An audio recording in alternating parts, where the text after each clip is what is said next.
कभी कभी जिंदगी हमसे सब कुछ छीन लेती है, पर अगर दिल में जुनून हो तो वही जिंदगी हमें दुनिया का सबसे बड़ा मुकाम भी देता है।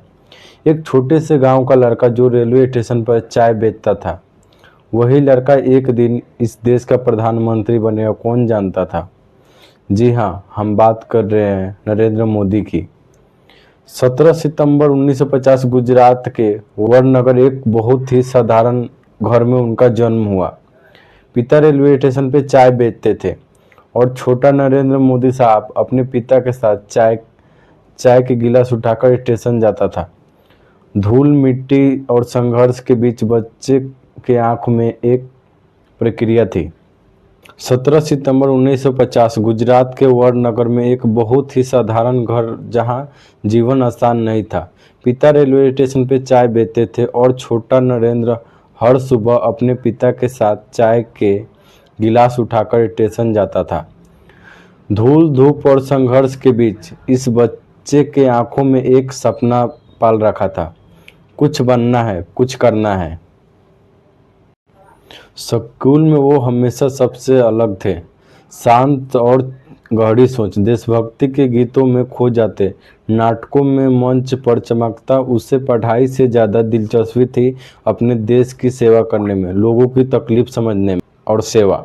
जब बाकी लोग आराम कर रहे थे, नरेंद्र मोदी खुद को तराश रहे थे। उन्होंने अपने घर से निकलकर आत्मखोज यात्रा शुरू की। पहाड़ों में, आश्रमों में, रेलवे प्लेटफार्म पर, हर जगह उन्होंने एक ही बात सीखी, जीवन का मतलब। ऐसे ही समय बीतता गया। फिर उन्होंने राष्ट्रीय स्वयंसेवक संघ आरएसएस से जुड़कर समाज सेवा की राह चुनी। वो झाड़ू उठाते, सेवा करते और दिन रात लोगों के बीच रहते। धीरे धीरे लोगों ने इस युवा कार्यकर्ता को नेता की झलक में देखना शुरू कर दी। भाजपा में काम करते हुए उन्होंने संगठन मजबूत बनाया।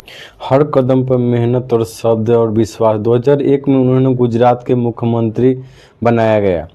कई मुश्किल आई, आलोचना भी सहे, पर उन्होंने कभी हार नहीं मानी, काम किया, लगातार करते गए। 2014 वो साल जब देश में एक नई दिशा चुनी।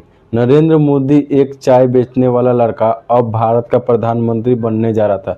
लाखों लोगों की उम्मीद के प्रतीक थे। एक ऐसा नेता जो रूप में जिसने अपनी कहानी से देश सपना दिखाया। कहते हैं अगर हौसला बुलंद हो तो किस्मत भी घुटने टेक देती है। मोदी जी की कहानी हमें यही सिखाती है कि कभी भी अपने हालात को दोष मत दो, क्योंकि जो अपनी सोच बदल देता है वो पूरी दुनिया बदल देती है। दोस्तों, नरेंद्र मोदी की ये कहानी सिर्फ एक व्यक्ति की नहीं, बल्कि उस इंसान की है जो सपने देखने की हिम्मत रखता है। दोस्तों, अगर इस कहानी से आप लोगों को कोई सीख मिली हो तो हमारे चैनल को लाइक और सब्सक्राइब जरूर करें। मिलते हैं अगले वीडियो में। जय हिंद।